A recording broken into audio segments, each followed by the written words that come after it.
It says only meeting organisers can share. So I'm down as a presenter, am I? Yes, Richard, we'll start now. Prynawn da croeso. Good afternoon and welcome to the Public Health Wales Cymru's webinar series. My name is Zoe Wallace and I'm delighted to have the opportunity to introduce this session today, which will focus on considering the question of why is equality better for everyone? When comparing a range of social and health issues in rich countries, including mental health, education, obesity, trust and community life, violence and child well-being, societies that do well on one issue tend to do well on the others. Equally, societies that do badly on one issue do badly on them all. So what accounts for this difference? The key is the amount of inequality in each society. The more unequal a society is, the more ill health and social problems it has. In this webinar today, Professor Richard Wilkinson, co-author of The Spirit Level and The Inner Level, will give his perspective on why material inequalities make people more antisocial, make status and class divisions more powerful, increase stress, damage, physical and mental health, and are a barrier to sustainability. It is my great pleasure to introduce our presenter today, Professor Richard Wilkinson. Richard has played a formative role in international research on social determinants of health and on the societal effects of income inequality. He studied economic history at the London School of Economics and Political Science before training in epidemiology. He is Professor Emeritus of Social Epidemiology at the University of Nottingham Medical School, Honorary Professor at UCL, and a Visiting Professor at the University of York. Richard co-wrote The Spirit Level with Kate Pickett, which won the 2011 Political Studies Association Publication of the Year Award and the 2010 Bristol Festival of Ideas Prize. Richard is also co-founder of the Equality Trust, and I'm really delighted that he's joining us today. Before I hand over to Richard, I will just cover some general housekeeping. As you will be aware, the session today is being recorded and the recording will be placed on the website. So during the presentation, there will be a chance for you to upload questions in the chat function. And then after we've been through the presentation, we'll put those questions to Richard. As I said, the webinar is being recorded and will be available on the Network Cymru website after the session. And if we don't get a chance to answer all of your questions during the time allocated today, we will post all responses along with the session recording on the website. Finally, if you experience any difficulties with the technology, please let us know through the chat function and the team can contact you directly. And we appreciate questions in both English and Welsh. So without further ado, I'm going to hand over to Richard and he'll take us through that question of why is equality better for everyone. Thanks, Richard. Over to you. Well, thank you, Zoe. You've just about said all I have to say. But actually what I'll do is first show you that it's true that more unequal societies, by which I mean societies with bigger income differences between rich and poor, that they do worse, and then try and explain why inequality has such powerful effects. I'm going to share a lot of slides with you. So let me just set it up to share. Now. Okay, can you see my slides? Yes, they've come through. Thanks, Richard. Good, thank you. So just the title slide, but I'd like to start by making this point about really that people commonly misunderstand inequality. They think it only matters if it is accompanied by terrible poverty or something like that. But that's to miss the important part of the point. I like people to think of inequality as a social relationship. It makes people into superiors and inferiors in the way we think about each other. It has powerful psychological consequences to do with dominance and subordination, feelings of superiority and inferiority. It affects how we treat each other. It affects community life, whether we feel we can trust each other, as well as all the things that Zoe mentioned in her introduction. Um, in a way, I suppose, most important, it undermines feelings of self-worth. It increases our tendency to think that some people are better than others, and our worries about how we might be seen and judged by others. In a sense, I think we need to be thinking about the whole sort of social class pyramid, whether we're in a society that is a very steep pyramid like that or a much shallower one. And in a way, it's useful to think of the material differences between us, the economic differences, wealth and income, as creating the social distances between us, allowing people to live very differently in different places at different levels of comfort and so on. But as I'm going to show you, that has all sorts of other consequences on what the social hierarchy feels like. I do like to make this point that sociologists have spent a long time talking about how people are classified into classes. But I think even more important is how far apart those classes are. And in that context, perhaps what income differences are doing, what these material differences are doing, is making people further apart in those hierarchical terms. I want to show you the power of the psychosocial effects of status differences. And to do that, I use a study, this one referenced here by Robert Walker and colleagues. It's a study in which they interviewed people in rich and poor countries in poverty. And of course, people in poverty in India or Pakistan, places like that, live at very different levels of living from people who are poor in rich developed countries like Norway. They interviewed people in poverty in these different countries, and despite the extraordinary differences in material circumstances of Indian poor and Norwegian poor, their experience was extraordinarily similar. So they say respondents usually universally despised poverty and frequently despised themselves for being poor. Parents were often despised by their children, women despised their menfolk, and some men were reported to take out their self-loathing on their partners and children.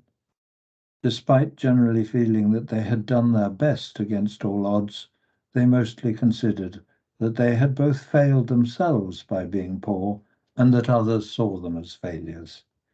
This internalization of shame was further externally reinforced in the family, the workplace, and then in their dealings with officials. Even children couldn't escape this shaming. With the possible exception of Pakistan, School was an engine of social grading, a place of humiliation for those without the possessions that guaranteed social acceptance. So when you think about poverty, don't forget that it has these extraordinary, powerful psychosocial effects on your sense of yourself, your self-worth, and so on. And what's happened? I've lost the share. I'll get it back in a moment.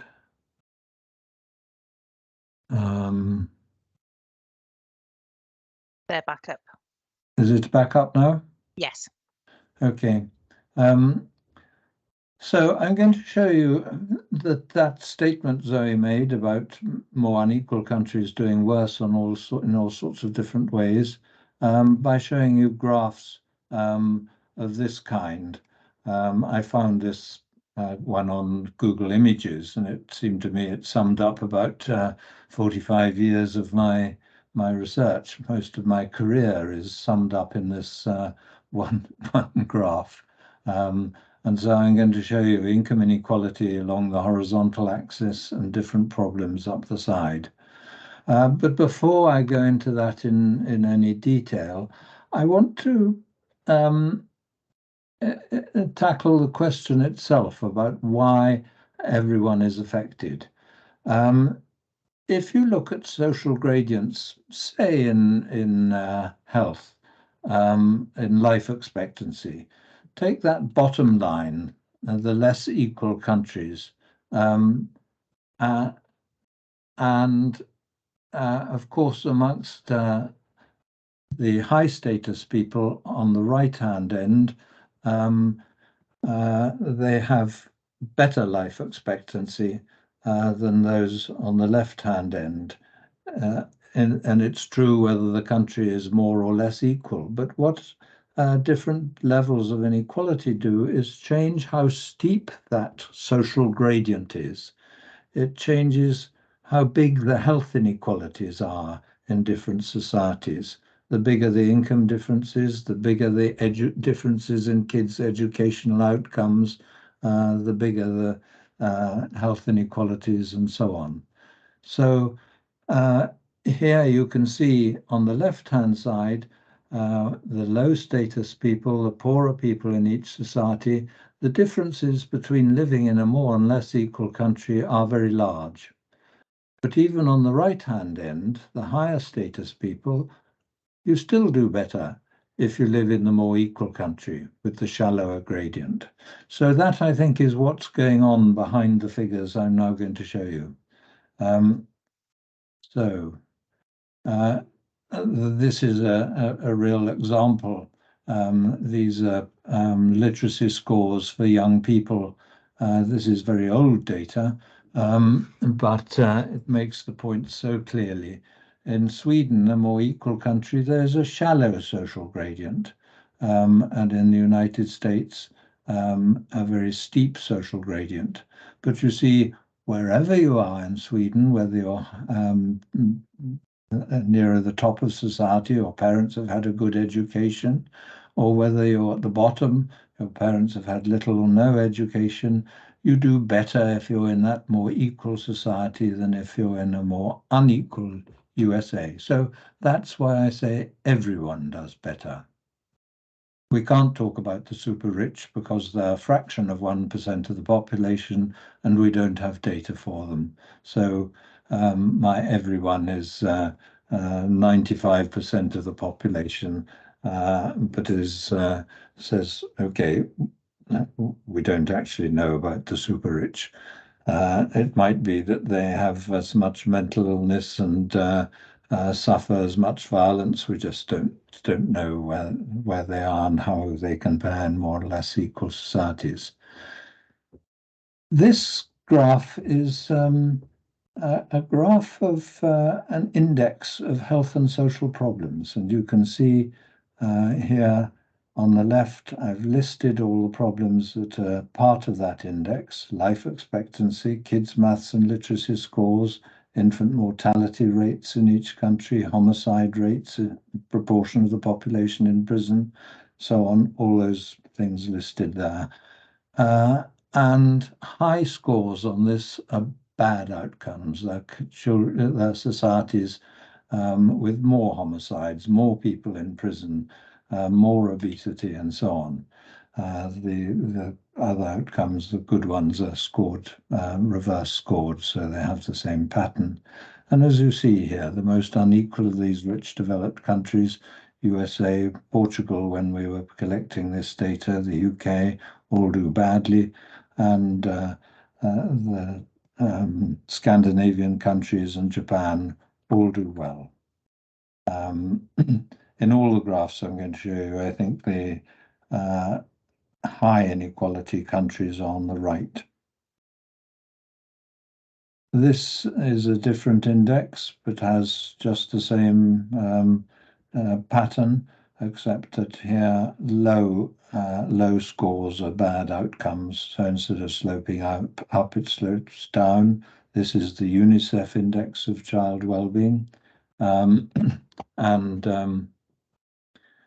What you're seeing here is an index really made to measure child well-being in rich countries. It includes whether kids are bullied at school, whether they feel they can talk to their parents, what immunization rates are like. Almost everything they could think of went into this index. And so it's basically exactly the same outcome as we showed you previously, and where you might think of this as children and that as adults. And in the recent pandemic, there's just the same pattern. There are, well, I've listed 4 papers, but I think there are now 6 papers showing that outcomes were worse in more unequal countries. There have also been papers more recently on what they call civic honesty.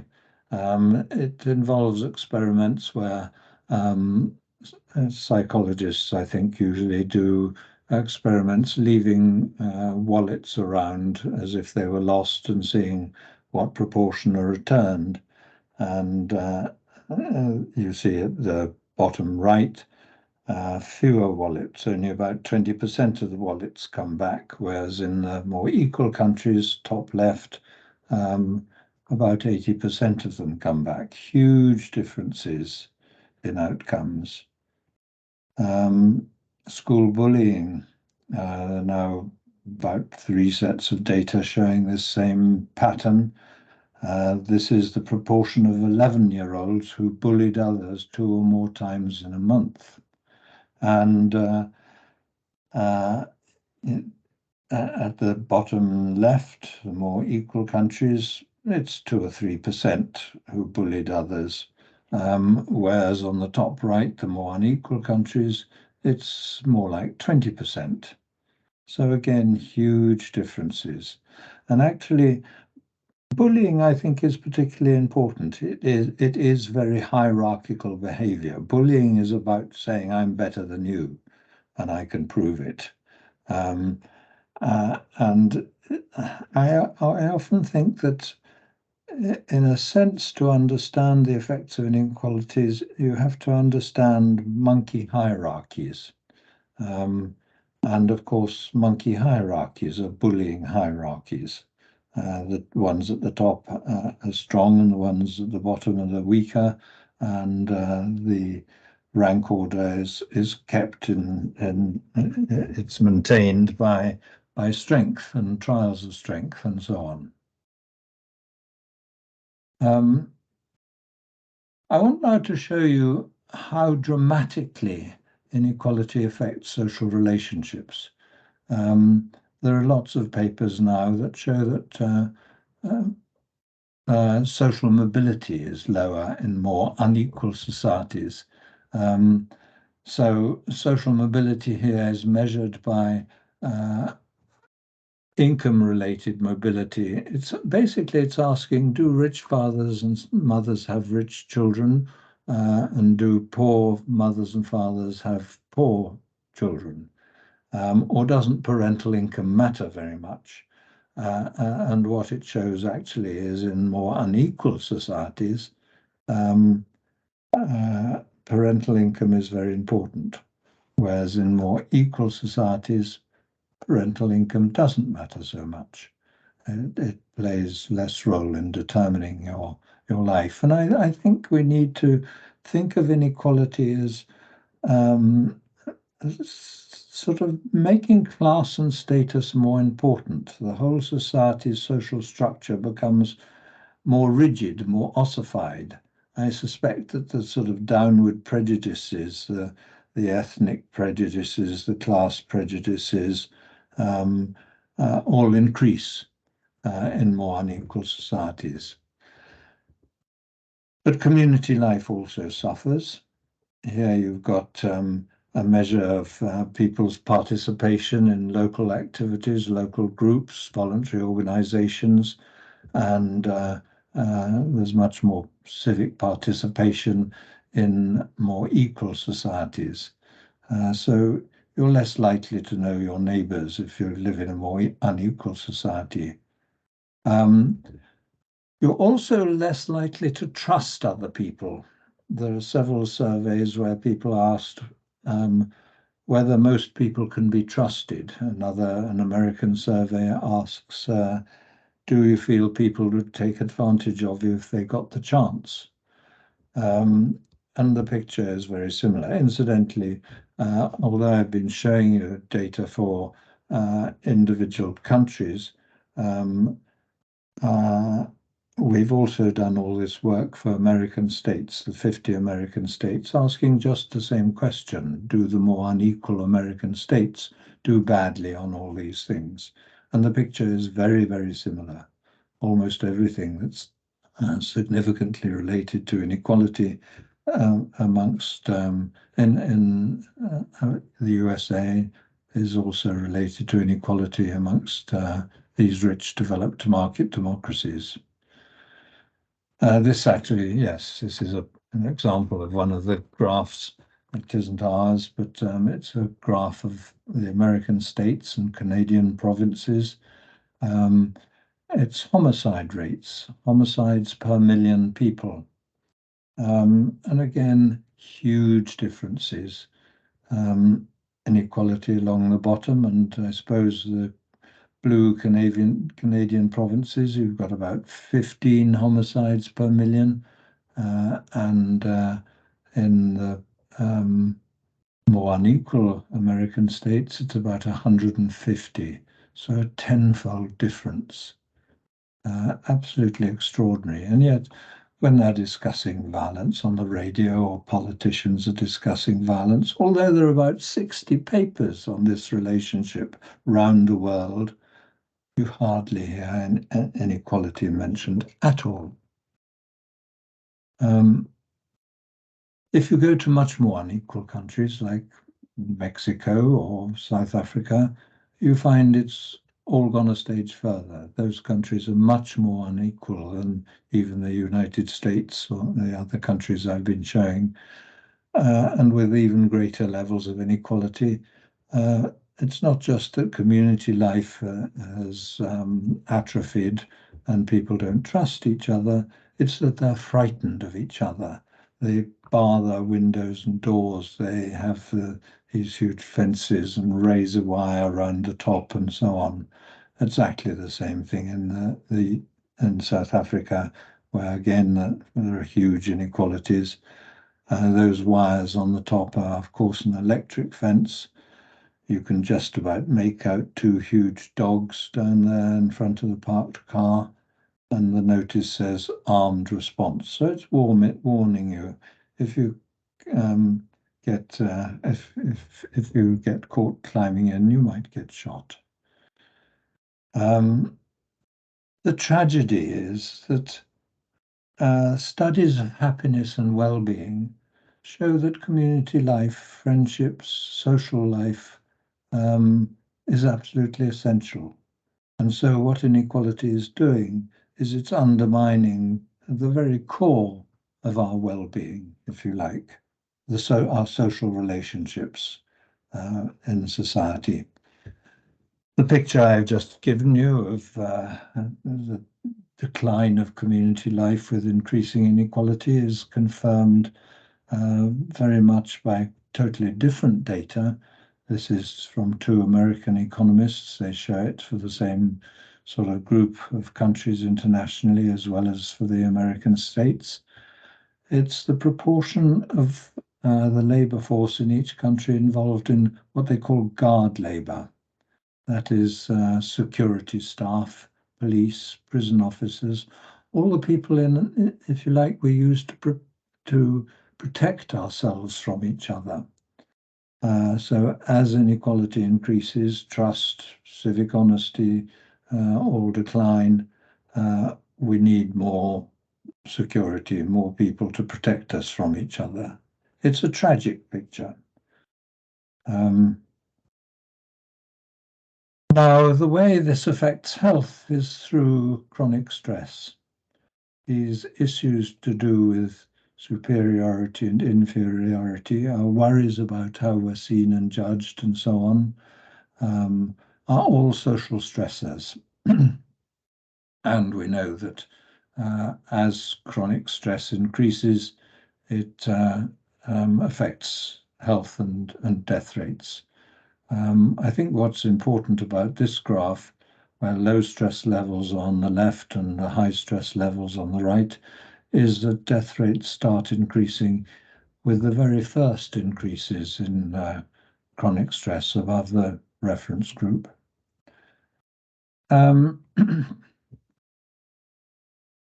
When people have tried to understand what kinds of stress cause the biggest rise in stress hormones, in physiological stress, as a result of reviewing hundreds of different studies, the conclusion is that it's tasks that involve social evaluative threat, threats to self-esteem or social status, where people can negatively judge your performance.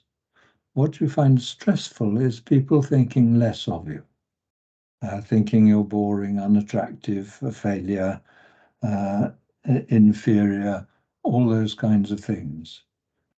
And we can see how inequality raises these kinds of worries about how you're seen and judged, because there's this paper from Leighton Whelan in Dublin, which shows along the bottom, it's got all the different income groups from the poorest tenth of the population going right through to the richest tenth of the population on the right.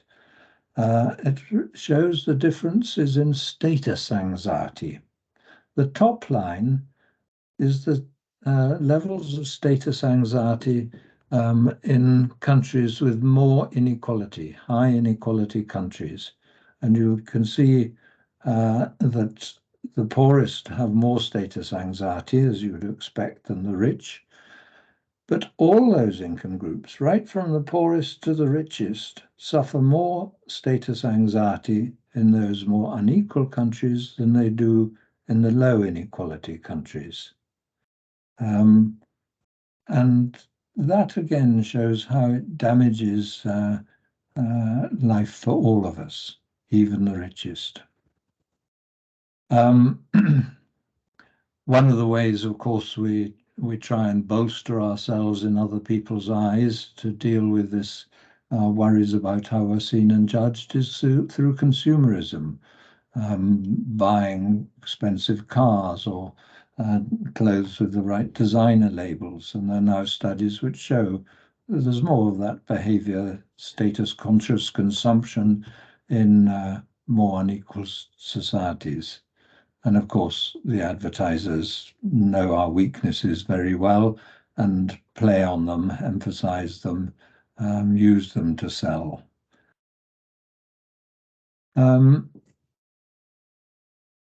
You can also see that how people's performance is affected by their feelings of superiority or inferiority. This is an experiment reported by the World Bank. in it, Indian children from high and low castes were given little pen and paper tests. And they did these tests under two conditions. They did it when they didn't know who was high and low caste, and the low caste in the red and the blue caste, the blue, the high caste, did equally well. But then when they did it after everyone knew who was high and who was low caste, a big gap opens up in performance. And if you think of kids at school suffering this all the time, you can imagine how it might feed into kids from poorer background performing less well. I said earlier that I thought one needed to understand status in monkeys when thinking about school bullying and so on, the effects of hierarchical societies on that kind of behavior. We became aware, when I say we, I mean people studying health inequalities in different countries, of the work of people working on non-human primates, macaque monkeys and baboons, and they showed that actually the effects of status were very similar. The physiological effects of status difference is very similar amongst those animals to what we were observing amongst humans. Here, Carol Shively is pointing out the clogged up coronary arteries of a low status macaque monkey. In the picture just to the left of the one she's pointing at is the clear artery of the high status animal. So those worries, those anxieties, I mean, the low status animals are having to keep out of the way of the dominants. They fear they're going to be bitten, they're more stressed. And we get similar effects amongst humans. And Carol Shively, actually, she, unlike Robert Sapolsky, is studying macaques in captivity. And the importance of that is that she can prevent material differences. So she can keep animals in the same compound, feed them the same diets. She can even manipulate social status by moving animals into groups, into different groups, whether they might move up or may, on the other hand, move down. So you can do those kinds of experiments on animals that can't be done on people, but we see the same effects, and can no longer say, oh, it must be simply the differences in material living conditions or whatever. It is, to a considerable extent, the effects of chronic stress to do with social status, superiority and inferiority. Now I want to say a little bit about how all this feeds into affecting mental health. Sherry Johnson, a psychologist at Berkeley, and some colleagues did a very important paper reviewing simply hundreds of research papers on mental disorders, personality disorders, and showing that, well, they found that so often disorders were exacerbated by social status issues, and either triggered by issues to do with dominance and subordination or exacerbated. And they talk about the dominance behavioral system, an area in our brains to do with processing social status issues, which presumably we've had since pre-human times. But when she published this paper, I said, and I think she thought all societies had a similar social hierarchy, but I got in touch and I said, we think that these issues to do with status are more serious in societies with bigger income differences. And that led us to look for evidence that actually mental illness is worse in more unequal societies. This is a graph we had before. It's one we used in our spirit level book showing WHO measures of mental illness in different countries tended to be higher in more unequal countries. But there's been a much more recent paper in the British Medical Journal Open. And what this is showing is the blue lines are the correlation coefficients. The longer they are, the higher the correlation between these different mental disorders and inequality. And you see quite a few of them have correlations of 0.3, 0.4, 0.5, even 0.6.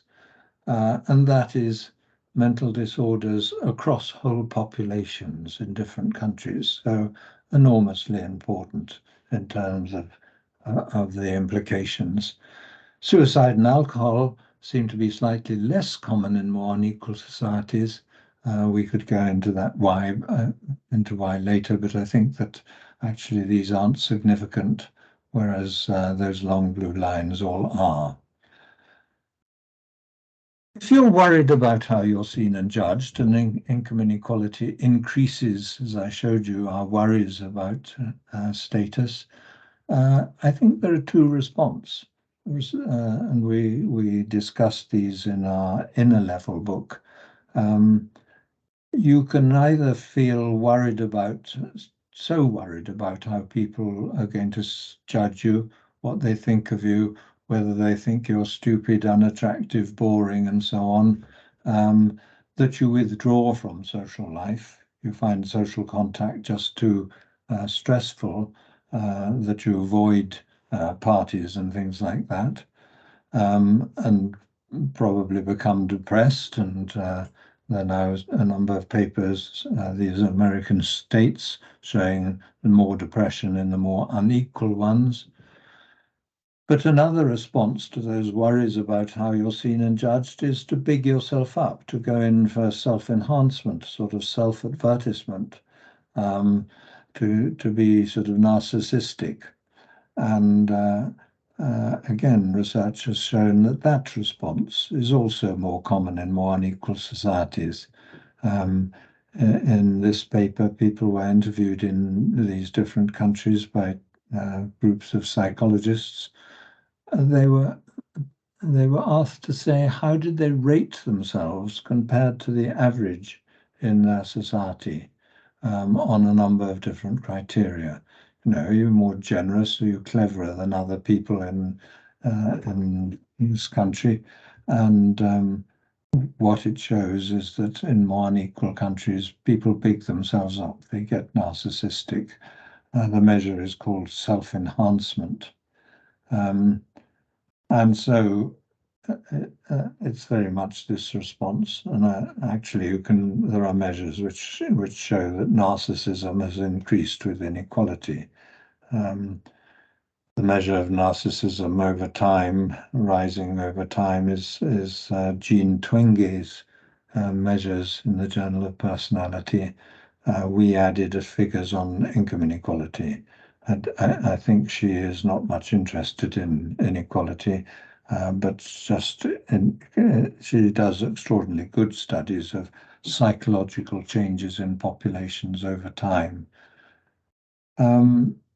Schizophrenia more common in more unequal societies. Drug use more common. I want to get down to a deeper level in this before I move on to whether there's anything we can do about it. One of the surprises in public health and epidemiology as research on health inequalities continued was finding it it wasn't just the material differences between classes which gave rise to differences in death rates.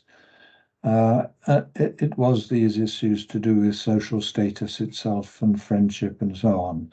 And in a way, issues to do with social status, dominant subordination, particularly low social status, is the opposite of issues to do with friendship. Friendship is about equals. And those issues to either bigger status differences or low social status is damaging to health. Friendship, extraordinarily beneficial to health, protective of health. There are now meta-analyses of studies of friendship and health which show that basically friendship is as important as smoking. And people who don't have friends are not involved in community life and so on, that's at least as important as whether or not you smoke to survival over time, to survival over a follow-up period. You can see that these issues are embedded into our language. Words like companion, it combines con meaning with and bread meaning pan. You share the necessities of life between your friends, your equals, and actually that's the basis of human existence in hunting and gathering societies, our prehistoric human existence, based on equality, gift exchange, and food sharing. And I think that the importance of these two things is this contrast between social status and friendship is, if you like, the competition between members of the same species can be very great. We have the same needs, so we can compete for everything. For housing, for shelter, for clothes, for sexual partners, for food. And so always there's a potential for conflict amongst members of the same species. And you can even see this on a bird table. It's the sparrows who fight each other, and they don't fight much across species, it's within species. But friendship is the opposite of that competition for resources. It's saying, I recognize your need. And I've just shown that slide. Marshall Sahlins, a wonderful anthropologist who spent his life studying those hunting and gathering societies, who said gifts make friends and friends make gifts. The way those societies work was using reciprocal gift exchange to maintain good relations. And, just as touch is important, particularly amongst animals, grooming as the social cement, gifts, even now we use, as he says, gifts make friends and friends make gifts. It's the bonding, it's the social cement in human societies. And really important to remember that instead of these things being nothing to do with, impossible with human nature, actually we existed like that in egalitarian societies with sharing and gift exchange for 90 or 95% of our existence. So just a few words before I end on what we can do. I think most people imagine that any talk about reducing inequality depends on increasing taxes and benefits.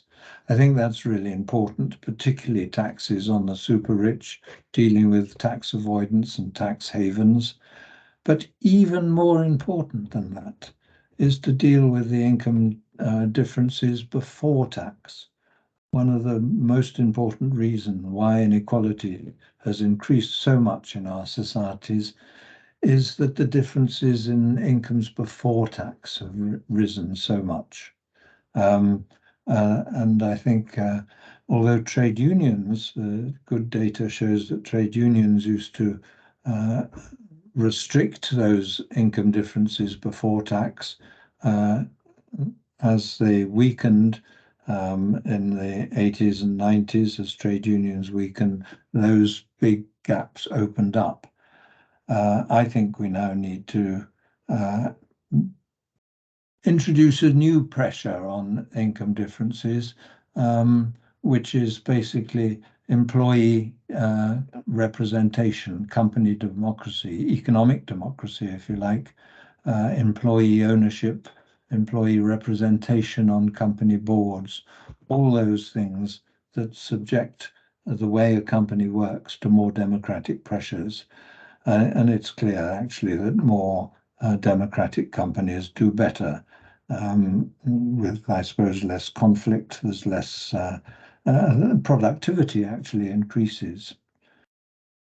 The long-term pattern of inequality has been this.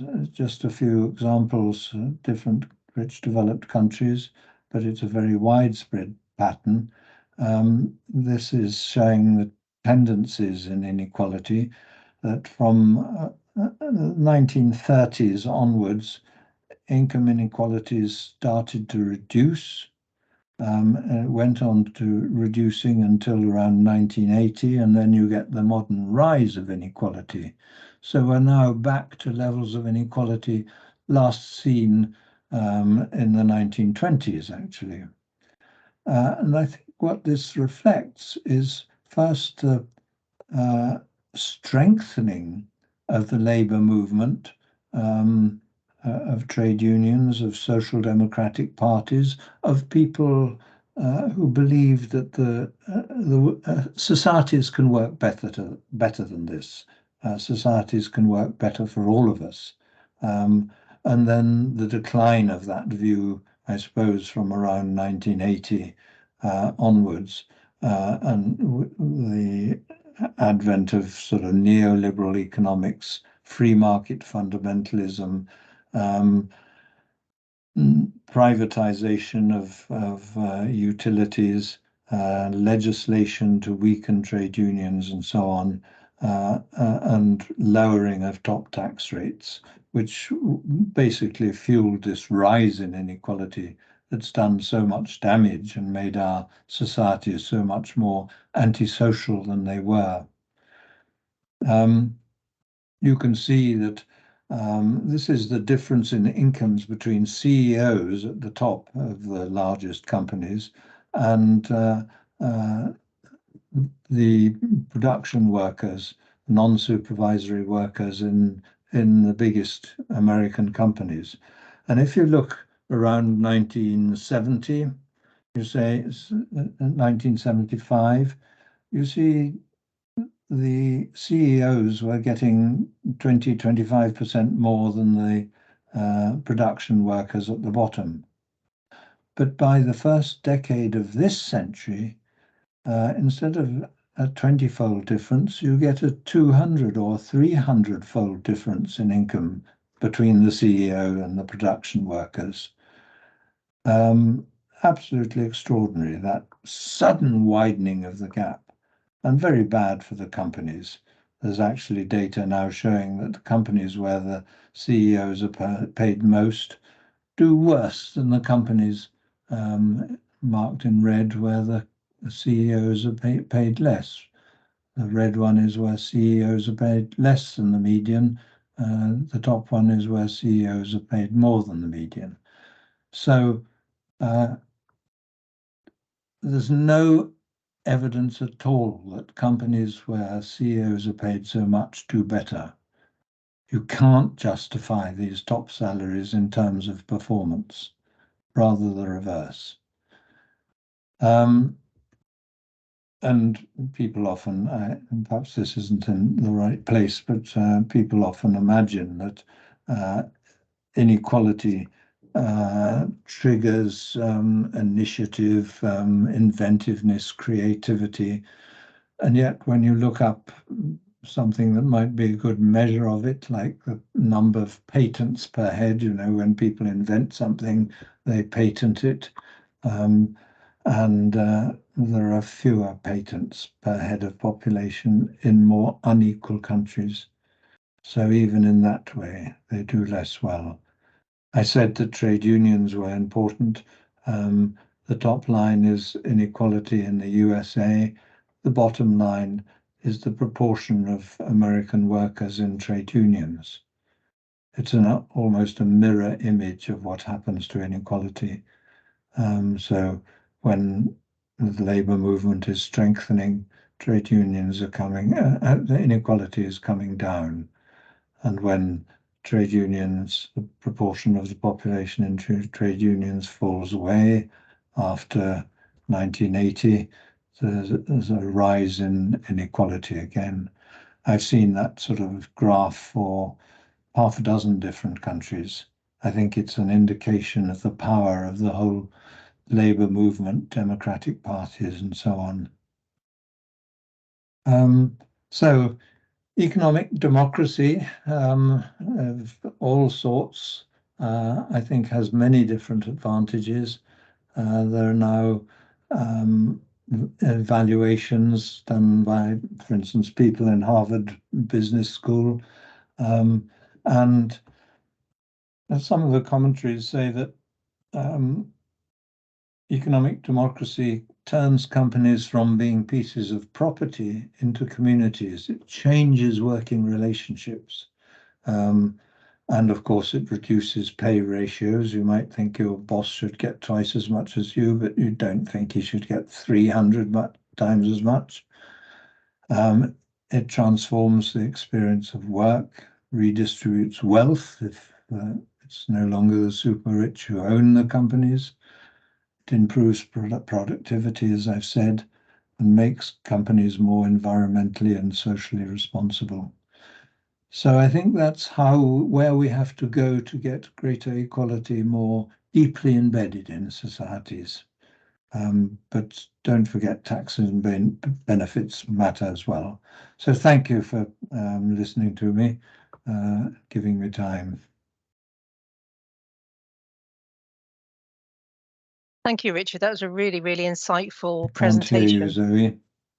Oh, I should have audio now. And I can hear you, yes. Good. I was just saying, Richard, that was a really insightful presentation, and there's a lot there for us to reflect on our work in Wales to address inequalities across our population. As you were speaking, there's a few questions that have come in. So I'm going to kick off with a question first that has come from Keris and follows up with Esther. And she was asking that a lot of the graphs that you've shown today have UK level data, and is there much difference between the four nations?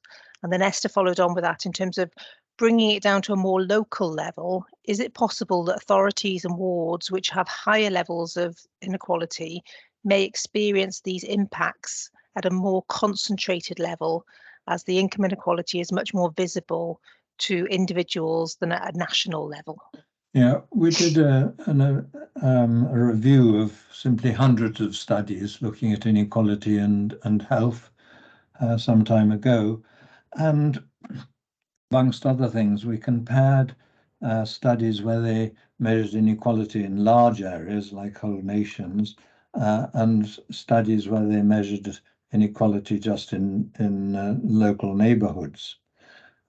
When you measure inequality in local neighborhoods, the results are very mixed. There's no overwhelming tendency for inequality to look harmful. And I think that is because if you think of a poor, deprived neighborhood, it doesn't have poor health and the kids don't have poor educational performance because of the inequality within the neighborhood.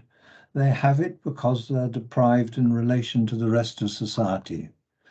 They know they're living in a sinker state. They know they're looked down on and regarded as inferior, and there's all the social prejudices against them.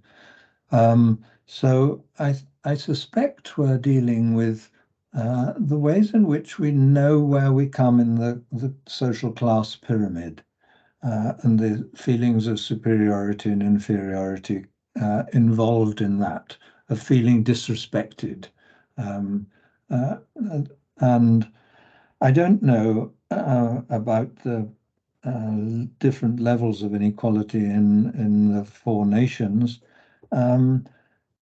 but I suspect whether or not that counts depends on whether people in poor areas of, I don't know, Swansea regard themselves as the bottom of the overall UK pyramid, or whether they regard themselves as, well, perhaps it doesn't matter, bottom of the Welsh pyramid. I think that it's hard to tell, and I'm not sure there is really good data on that.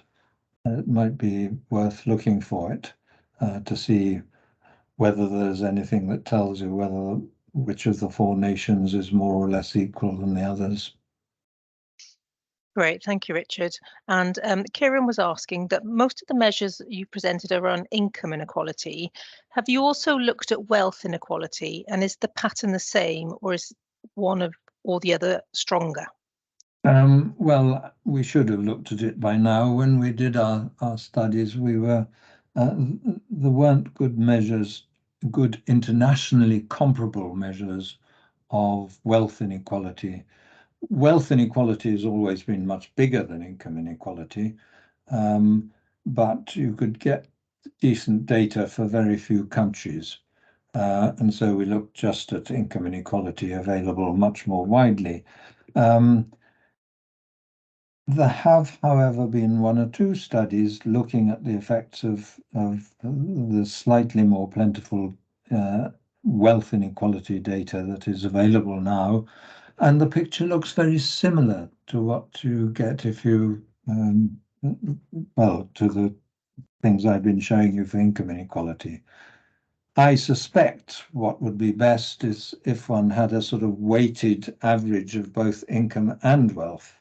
You know, one is probably a bit more important than the other, but I don't know which. But there are enough clues from the work we've done and the few papers that have now looked at wealth inequality. Great, thanks, Richard. And I think we've It's probably got about time material for... differences between us. I think that's the way to look at it. Yes, yeah. And Deanna's asking, what are your thoughts on a basic income approach? I think it's important, particularly in the future, if automation is going to reduce the number of jobs and so on. I think it's going to be vital to provide other sources of income. You know, the stupidity of thinking that labor-saving technology, instead of being a great boon to us, giving us more freedom and leisure, to experience it simply as a threat that's going to create massive unemployment. It's idiocy, and how we must deal with this is if the automation does reduce the number of jobs as dramatically as some people suggest, we must have universal basic income. My wife, Kate Pickett, is involved in an important Welsh trial of basic income for kids who've been in care. There are a number of evaluations now, and they look pretty good. And so we're waiting for the Welsh thing to get going and hoping for good evaluations. Excellent. Well, we'll take a keen interest in watching that as it develops. So I'm afraid that's all the time we have today. We're just coming up to 3 o'clock. So again, I want to extend my sincere thanks to you, Richard, for your time today and for sharing your insights. There's been some really positive and thoughtful comments in the comments chat bar about how invaluable people have found the session today. So we're really grateful to you. I'm grateful for everybody who's taken the time today to come and join and listen to Richard and providing his insights to us to inform our work in Wales. This webinar, as I said, will be available on the Network Cymru's website for other colleagues to view offline, and we will post a link to the questions up there as well. The team have put a link to the evaluation form in the chat, so I would be grateful if you could just spend a minute at the end of this session just filling in that evaluation, and we will email it out after the session as well. And looking to the future, if anybody has any ideas or topics you would like the network to cover in future presentations, please do let us know and we'll look to build those into our schedule today. But I just want to extend my sincere thanks again to all of you for your time, and to Richard for his time today for a really insightful presentation. So diolch yn fawr all, and thank you. Well, thank you all.